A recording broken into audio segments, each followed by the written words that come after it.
We're looking at a system under an incredible amount of strain, and it's showing all the telltale signs of what some experts call a pre-collapse posture. Something is breaking, but this isn't some loud, sudden explosion. You can't just point to a single day on the calendar. This is more like a quiet, slow-motion fracture happening just beneath the surface where most people aren't even looking. Yeah, it's not happening all at once. It's happening in pieces. You see it in the bitter cold, in those silent crowds that just refuse to go home. This isn't an explosion. It feels much more like a slow, grinding erosion. So what is this? What's really going on here? Because, look, this is way beyond politics. It's more than just a protest. What we're witnessing is a deep, fundamental shift in the psychology of an entire population. What we're talking about here is psychological pressure. Think of it like a pressure cooker. The stress of an entire population just builds and builds and builds until it finally hits a critical point. It stops being just an emotion, like anger or fear, and it transforms into something else, a raw, instinctive force that will have change no matter what it costs. So to really get this, we need to understand the rules. The basic rules of power, and more importantly, how systems fall apart. And this, right here, this is the fundamental law of power. Authority doesn't actually break when it's attacked head-on, no. It dissolves when people just stop listening, when they start ignoring the rules, the threats, the whole show. You see, real power isn't about force, it's about consent. Okay, so let's use that idea. Where are the cracks starting to show? What are the signals of this systemic sickness? Let's look at the evidence together. Take a look at this. Minnesota. 100,000 people protesting in -20-degree weather. Think about that for a second. You don't do that because it's trendy. You don't endure that kind of suffering unless something fundamental has shifted. This isn't just a protest anymore. It's a signal that resolve has completely replaced fear. And then there's this. 15,000 nurses walking off the job in New York. I mean, these aren't radicals. These are caregivers. It's what's known as a reversal of social roles, and it's a terrifying sign. When the healers of a society are forced to strike, it's like the system's own immune system is attacking itself. It has lost all moral authority. So how does power respond to all this? Let's look at the view from the top. Because when a system is under this kind of pressure, the leader's mindset becomes everything. And what you start to see is a deep and frankly dangerous detachment from what's really happening on the ground. And this just says it all, doesn't it? It's like two different Americas living on the same planet.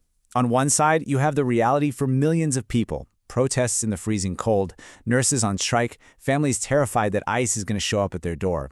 And on the other side, you have Donald Trump's spectacle.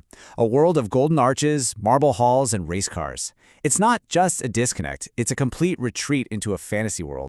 And this is so important to understand. People don't just rebel because they're angry or they hate a leader. They rebel when they feel like they're invisible, when the person in charge no longer sees them. The moment a leader loses that emotional connection to the people, well, that's when authority just rots from the inside out. There's absolutely nothing that radicalizes people faster than being ignored while they're suffering. So what's the next move for a power structure that feels itself slipping? It tries to reassert control, right? It turns to fear. But here's the thing. At this stage, fear doesn't just fail. It backfires spectacularly. It actually becomes fuel for the fire it's trying to put out. I mean, it's almost like a recipe for creating your own worst enemy. First, you take peaceful, regular people, and you label them.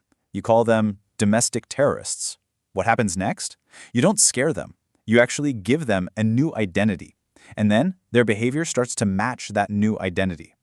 In the end, authority literally creates the very enemy it says it fears. It's a classic, tragic mistake. And the numbers are screaming a story that nobody in power wants to hear. Donald Trump's approval on immigration? In the tank. The economy? Same story. Basic trust? Gone. Look, when your numbers don't just dip, but absolutely crater across the board like this, it means something profound has happened. Trust isn't just damaged, it's been completely reversed. And you know what happens when trust completely evaporates? Language breaks.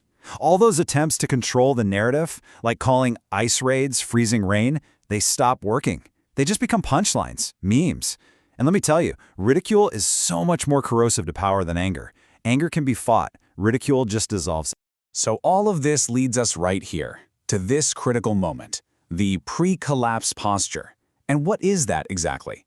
It's a huge, dangerous gap in perception. It's that terrifying moment when the people in charge still think they're running the show, but the entire population already knows they aren't. Okay, so if that's the diagnosis, what's the prognosis? Where does this go from here?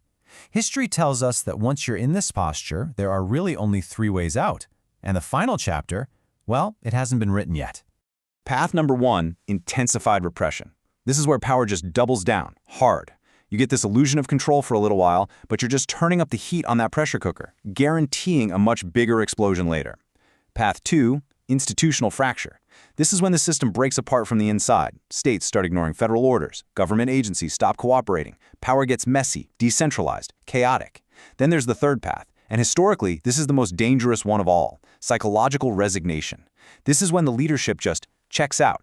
They completely abandon reality and start making wild, reckless decisions from inside their own fantasy bubble, with absolutely no thought for the consequences in the real world. And that brings us to the final chilling question. All the things we've been looking at, the protests, the strikes, that detachment, you have to understand those aren't the crisis itself. They're just the symptoms. They're the diagnosis. And you can't negotiate with symptoms. They just spread. So the real question isn't which of these paths might we take. The real question is, which one are we already on?